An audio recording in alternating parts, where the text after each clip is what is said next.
Major cuts have been reported at most big tech companies, especially in the past few months. The layoffs by the IT firms in the US will significantly impact the Indian H-1B workers. On one hand, the layoffs are a reflection of the wider cost-cutting measures taken by major technology companies in the United States. On the other hand, the layoffs pave the way for a larger crisis as most of the laid-off employees in the US are H-1B visa holders. The humanitarian side of sacking the employees is always compromised in the company's pursuit of decreasing the expenses.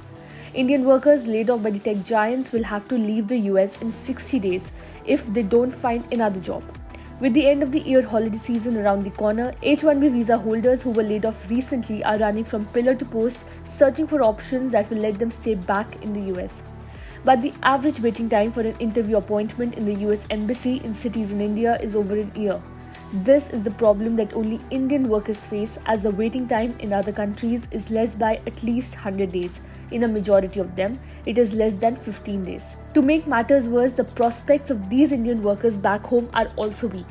Most Indian IT companies have frozen or slowed down hiring as recessionary fears in the US and high inflation in Europe have kept the demand low. Bloomberg's analysis, which includes data from US Securities Exchange Commission filings and from US Citizenship and Immigration Services, indicates that quite a large proportion of big tech companies' global workforce is composed of the H-1B visa holders. For instance, in both Twitter and Amazon's case, 9% of the global workers are on H-1B visas, and in Meta's case, it is 11% of the global workers. Many of these H-1B workers have been living in the US for so long now that they have home mortgages, student loans, and children in school, and now they face the risk of being packed off. H-1B is a temporary, non-immigrant visa category that allows employers to petition for highly educated foreign professionals to work in specialty occupations that require at least a bachelor's degree or the equivalent. Usually, the initial duration of an H-1B visa is 3 years. However, this can be extended for a maximum of 6 years. As per the Council, jobs in fields of mathematics, engineering, medical sciences, technology, and so on typically qualify for an H-1B visa classification.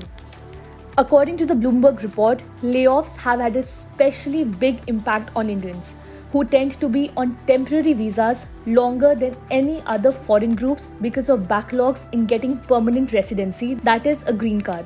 Each country is typically allowed a maximum of 7% of the employment-based green cards issued each year. So while there are almost 500,000 Indian nationals in this queue, only about 10,000 green cards a year are available for them.